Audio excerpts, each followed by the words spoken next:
ஐயா வணக்கம். நம்ம குரூப்ல இருக்கிற அனைவருக்கும் நான் ஒரு சந்தோஷமான விஷயத்த சொல்ல விரும்புறேன். எனக்கு கடந்த 3 வருஷமா என் காதுல ஒரு இரைச்சல் வந்துகிட்டே இருந்துச்சு.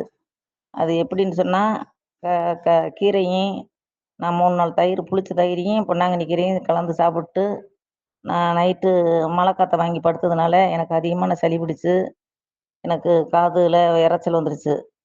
அப்படி வந்த இரைச்சல நான் தீவிரமா சிகிச்சை எடுத்தும், எனக்கு இந்த கடந்த 3 வருஷமா பணம் தான் செலவழிஞ்சு சொல்லுது. எனக்கு அந்த வியாதி குணமாகல. இப்ப ஐயாவுடைய வழிகாட்டுதலின் பேர்ல, நான் தேங்காய், வாழைப்பழம் எடுத்துக்கிட்டதுனால, எனக்கு 100க்கு 99% எனக்கு காதுல உள்ள இரைச்சல் நின்றுச்சு. எனக்கு ரொம்ப சந்தோஷமா இருக்கு. ஐயாவுக்கு கோடான கோடி நன்றியும், வணக்கத்தையும் நான் தெரிவிச்சுக்கிறேன்.